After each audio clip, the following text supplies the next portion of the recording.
We begin CBS2 News with breaking news. A fire burning in the Cleveland National Forest just south of Corona. CBS2's Stu Medell is live in Sky 2 with the very latest at this hour. Stu? Well, that's right, Jeff. Pat, take a look at that. Now, this started just about 4 o'clock this afternoon. They were saying about 5 acres. It's already up to almost 100 acres, just under 100 acres right now. It is being battled by the Cal Fire, and of course, Riverside Fire is here as well. Now, this is burning in the Cleveland forest, but it is very, very close to Corona. We just got information that mandatory evacuations are going on for the Orchard community that you see right there in the shot. Now, there are several street names that they're talking about mandatory evacuations. We're assuming that there are a lot of them that are close to the hillside. We also see a lot of structure protection and firefighting equipment down there as well. Now, the flames are burning in the actual Cleveland National Forest. For the longest time, they were away from the homes, but the winds have shifted here in just the last 30 minutes, and we've actually watched the fire activity change. Earlier on, the smoke was basically laying flat across the Corona area. Now it's almost burning straight, the smoke is going almost straight up and down. In the air, they've got fixed wings dropping Phos-Check. They're doing those red lines that you're seeing right there. Helicopters as well, and of course, a number of firefighters on the ground. No containment numbers, and of course, this firefight is continuing. Live in Sky 2 over Corona. I'm Stu Medell, back to you two in the studio. All right, we were just talking with Garth here, Stu, and he mentioned that it's hot, but it's not as hot as we might expect. So wondering, exactly how this fire possibly could have started. We know you don't have that information right now. I know you mentioned that there's a lot of firefighting equipment on the ground. Any backfires started yet, or have they taken that tone?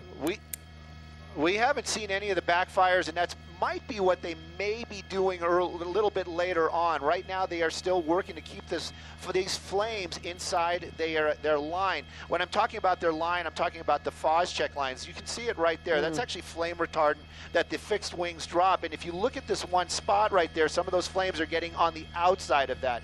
So the fixed wing aircraft are going to be coming down again, or coming through here again, and they're going to keep dropping those lines and trying to keep those flames contained from getting up onto this hillside out here. Right now, though, that community, that's one they're talking about. That's going to be the Orchard community out here in the Corona area, and there are a lot of firefighting. There are trucks down there, but I believe those are going to be the ground crews that are making their way up into the area, into the Cleveland National Forest to battle this fire. Again, this neighborhood is called the Orchard Glen neighborhood out here in the Corona area. You can see that the smoke is definitely covering these homes up. The flames are getting closer, but they've got a number of firefighters out here, and they are working aggressively to keep those flames from coming down that hillside to those homes. Nevertheless, though, when they say mandatory evacuations, if there's first responders down there knocking on your door, gather your things and move along. Live at Sky 2, I'm Stu Medell, back to you two in the studio. Okay, Stu, certainly a situation out there. It's grown from 5 acres to about 100 acres in less than an hour.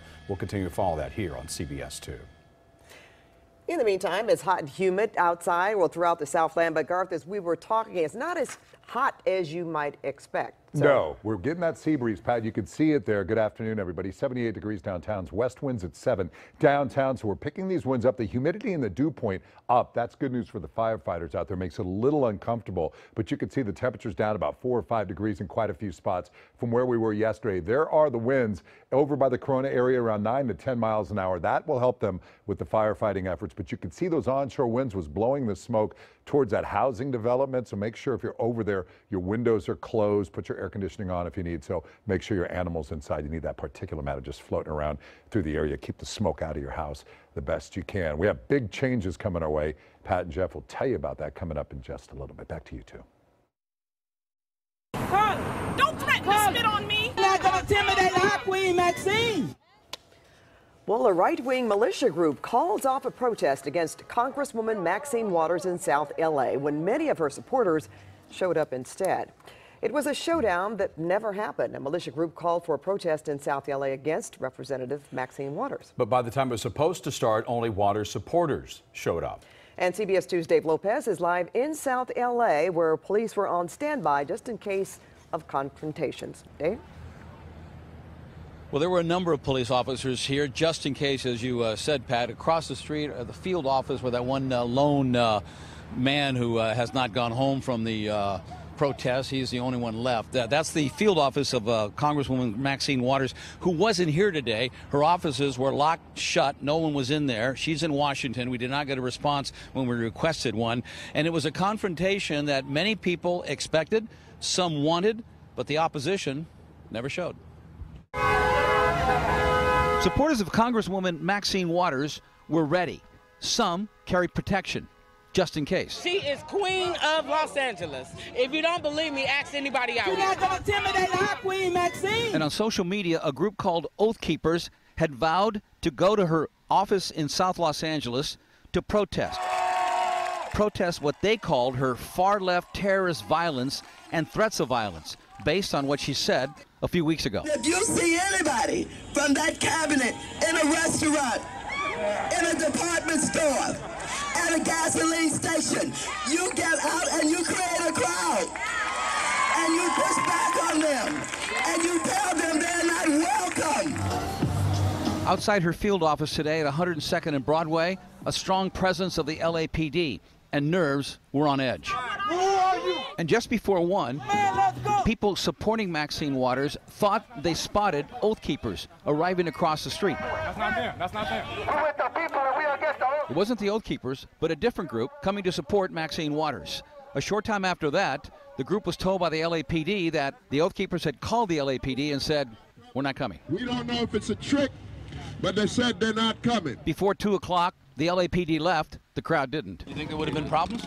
I think so. Did you expect them to show? Yeah, I wanted them to show. Even if they would have come, there would have been 5 of them. You know, it is what it is. We still out here. An icon in South LA, Sweet Alice. We're not out here to hate and fight. We're out here to show Maxine Waters we love her, but not to do nothing wrong. Nothing wrong. But just after 2, some in the group took the American flag and burned it.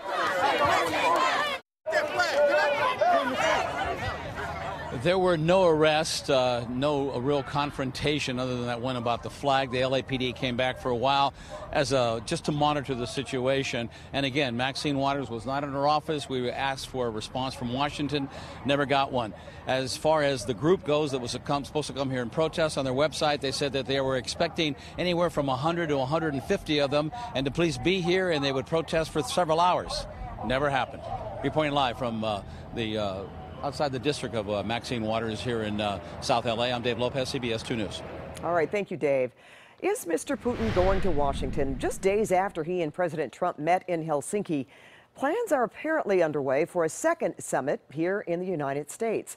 CBS 2 political reporter Dave Bryan is here with how some in Washington are still reeling from what happened on Monday and how they feel about this. Dave. No question, Pat. After 3 days of national uproar and controversy over President Trump's comments at the Helsinki summit about Russian election meddling, the White House announcing today that President Trump is now inviting Russian President Vladimir Putin to a follow-up summit in Washington this fall, even as U.S. intelligence agencies are warning that Russia is working on meddling in the November midterm congressional elections.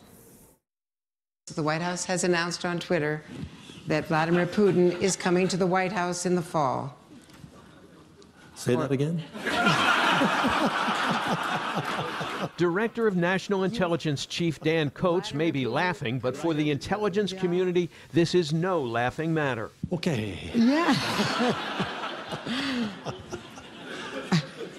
That's going to be special. The White House confirmed the move this morning. Press Secretary Sarah Sanders tweeting, President Trump asked National Security Advisor John Bolton to invite President Putin to Washington in the fall, and those discussions are already underway.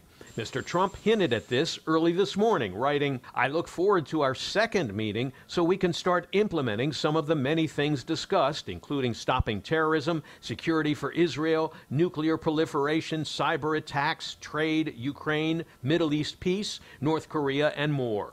But as questions still remain about what exactly was said in the room between the two presidents, the proposed second meeting proposes new questions. Where will it happen? Will it happen before or after the midterm elections, which the intelligence community believes Russia is already trying to influence? It's undeniable that the Russians are taking the lead on this. Basically, they are the ones that are trying to undermine our basic values, divide us with our allies. They are the ones that are trying to wreak havoc over our election process. Very strong on the fact that we can't have meddling, we can't have any of that now. The president told CBS News anchor Jeff Glor he was firm with Putin about not meddling in the midterm elections. Some lawmakers argue it may be too soon for a second summit. Let's make sure that we understand what was done in Helsinki before we have another meeting here of the presidents. Now, strangely, President Trump never talked about how tough he was on Putin when the question was asked at the post-Helsinki summit news conference. Instead, the president waited until he got home and all heck was breaking loose about his Helsinki comments before he changed his tune. And Jeff, now an invitation out there for round two. We'll see what happens, Dave. Thank you so much. Well, the fallout over the Helsinki summit sparked the editors at Time magazine to come up with another unique cover. Take a look. That's the cover. It begins with a portrait of President Trump, and then seconds later, it then morphs into a picture of President Putin. Editors say it reflects a conflict that while fascinated by Putin, Mr. Trump is bruised by the idea that the election meddling has tainted his victory. Keeping a close eye on Twitter to see if the president responds to that cover. Well, a new CBS News poll shows just 32% of Americans approve of the way the president handled the Putin summit, and 70% of Americans believe U.S. intelligence assessments that Russia interfered in the 2016 election. Republicans are more skeptical. Half of them say they believe U.S. intelligence, while 9 out of 10 Democrats do. Police on the look for this preppy-looking guy, what he's accused of doing to women in Canoga Park and Woodland Hills. Plus, controversy over one state's new law that determines custody for frozen embryos after a couple divorces. And this. Here's the story of a lovely lady. And the Brady Bunch house is for sale in Studio City. How much will it cost you to own the iconic piece of pop culture? And we continue to follow this breaking news. A fire burning near Corona. There are mandatory evacuations. We'll be right back.